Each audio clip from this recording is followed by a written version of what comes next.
चाहा था कि हमके आवास मिल जाए। नाम हुआ पर चढ़वा ले हम कहाँ से जीवे बताओ। नमन करते हुए हम कितना झेलो। इस कोरवा के धरती पर हमारे वो अपन घूम के पहले जांच करे ओकरे बाद जो ना कुल मिलाकर के ये पीडीए जो चल रहा है चौपाल, ये आप लोगों को बात बताने के लिए और आप लोगों के बीच से जो बात स्वतंत्र है आप भी बताएंगे, उसको हम लोग समझेंगे, आदान प्रदान बातों का होगा। लेकिन साथियों, आप लोग जो ये पीडीए का नारा हमारे माननीय राष्ट्रीय अध्यक्ष जी दिए और उस पीडीए के नारा पर आप लोगों ने खरा उतरा। आप लोगों ने तो बहुत वोट गांव में चढ़ करके दिया, लेकिन जहां हम लोग कमजोर पड़े वहां चोरी भी हो गया, जीता हुआ सीट हार गए हम लोग। फिर भी 37 सीट आप लोगों ने दिया। 37 सीट देने के बाद हमारे नेताजी आप लोगों पर बहुत भरोसा किए कि आज जो है जो 400 के पार नारा देने वाले लोगों का मनसा पर पानी आप लोगों ने फेर दिया। अगर 400 पार को पा गए होते तो अपने हिसाब का संविधान को बनाते और जो अधिकार बाबा साहब ने दिया है खड़ा होने का और इकट्ठा बैठने का, जेब में पेड़ लगाने का और यहाँ बैठ करके आप लोगों के बीच में पंचायत जो चल रही है, ये बाबा साहब का देन है। तो बाबा साहब, आखिर आप लोगों को गुस्सा कब आएगा? आप लोग को हम लोग चाहते हैं कि इतना गुस्सा आना चाहिए कि ये बाबा साहब को जो हम लोग अपना भगवान मानते हैं, वो भगवान को वो दिल्ली के पंचायत में, देश के पंचायत में जो गृह मंत्री अमित शाह बैठे हैं, वो इनको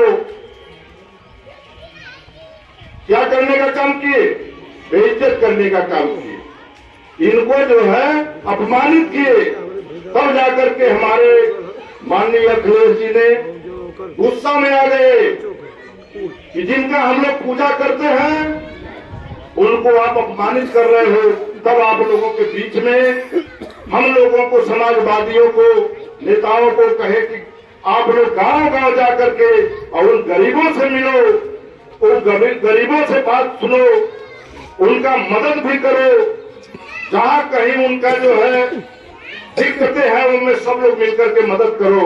जैसे कल हम लोग जो है बरहन में चौपाल लगाए थे और बरहन में चौपाल लगाए थे, एक समस्या नाली का था और नाली के समस्या पर ये हमारे नेताओं ने सब लोग मिल करके वहां अपने पैसे से वादा किए कि इस पर जो है 10 दिन के अंदर काम लगा दो प्रधान और इस नाली का समस्या।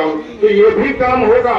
आप लोगों के बीच में हम लोग को जिता करके भेजे हैं ये हमारे सांसद वीरेंद्र जी को, वो आएंगे, अपना जो उनके पास निधि है तो जो जरूरी काम है उस पर, जो दिल्ली सरकार तो है नहीं लेकिन उस पर भी काम करेंगे। तो इसलिए आज जानते हैं आप लोग महंगाई कितना बढ़ गया है। लहसुन का दाम जानती है कितना हुआ है? आप तो सब लोग जानती होंगी। 400 रुपया किलो लहसुन बिका है। बताइए कौन 400 रुपया खरीदेगा? कहाँ से पैसा आएगा? इसलिए मैं ये चाहता हूं कि आप लोग इस सरकार को हटाने के लिए संकल्प लीजिए। पूरी पार्टी वोटी से ऊपर उठ करके पीडीए को मजबूत करके और देश को बचाने का काम करिए।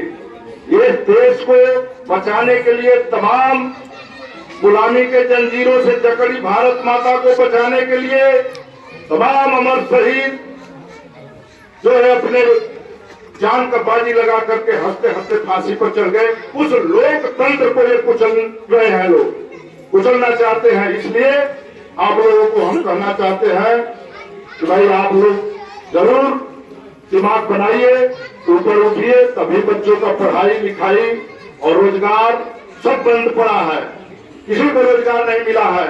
वो 15 लाख का बात करते थे खाता में, किसका खाता में 15 लाख आया? ये झूठ बोल करके इतने दिन तक सरकार में बने रहे, लेकिन अपना पैसा निकालने में डंडा खाना पड़ रहा था।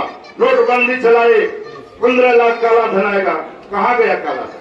तो इसलिए माताओं बहनों और यहाँ सभी साथियों को मैं निवेदन पूर्वक कर रहा हूँ कि गुस्सा दिमाग में बनाइए, सरकार को हटाइए, उखाड़ कर फेंकिए, तब जाकर के हम लोगों का जो है दिशा और दशा सुधरेगा।